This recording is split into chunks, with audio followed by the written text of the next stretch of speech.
Hello guys, welcome to my channel, Rose TV Vlog. Ayan, so guys, akong ipakita sa inyo ang panginabuhian diri sa Mindanao, diri sa among lugar. So nakita ninyo ning mga saging guys. So diri gikan guys ang kanang ginabaligya sa Manila nga kanang ginatawag bitaw nga lakatan nga saging unya. Humot siya kaunon guys. So mao ni guys kani nga saging oh. So nakaagi dai mi diri guys. Actually dili ni amo ang tanom. So ako lang gibidyohan kay na-amaze ko guys kay lapad kaayo ni siya nga sagingan. So kanag yung kuan gyud, swerte gyud ang tag-ani guys kay medyo nagmahal-mahal ba ang presyo karon sa saging no.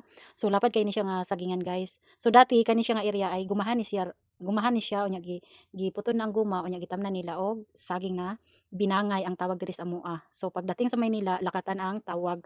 So mao ni guys na amis ko kay isa akong hunahuna guys kwarta na jud ning malabo no kay kanang lapad kay nga area unya puro saging unya mahal pa gyud ang price karon. So sabay-sabay gyud ni siya ma-harvest guys kay basta nabalot na siya mag-ihap na lang kanang pila ka bulan ma-harvest na. So di pud lalim guys mag-farming ta og saging pares ani kay kinahanglan limpyo jud ang tanom og sa palibot jud. Nagadto pod mi diri sa amo ang area pero dili saging lubi.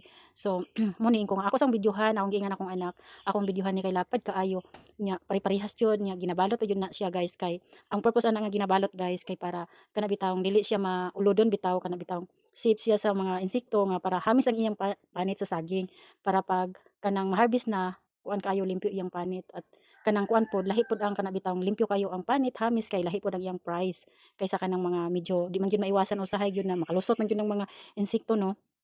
So lahi po to siya nga presyo pero mo ni gibalot ni siya guys para hamis og kanang himsog ang saging. So pagkahuman na niya kuan og kanang puso guys mo na siya baluton na siya og kanang silopin para sa saging. So pagkahuman nato guys nanglakat nami.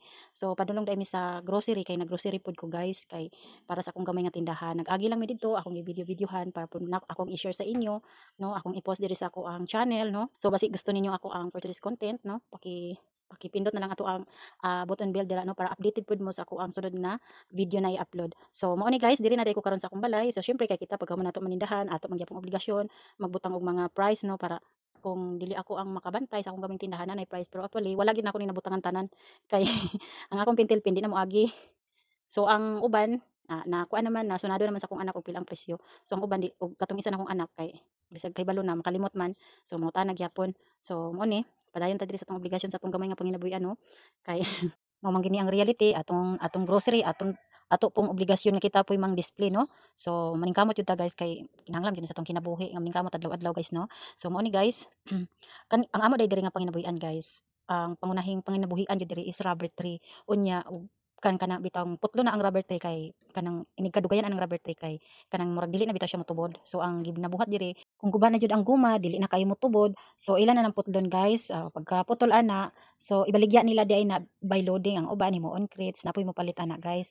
So pagkaman ana depende sa tag-iya kung tamnan og mais or saging. So kadaghanan jud diri guys saging jud ilang kanang itanom kay ngano mahal man gud ang saging niya ang mais usahay mo mahal mo mubo. So ang saging man gud kay murag mag permanente iyahang presyo. So dili ta lugi sa kana bitaw ato ang pag-farming no. So murag mo nay ako ang pagkaintindi diri guys. So kami kay wala man mi area nga dako jud gamay ra man.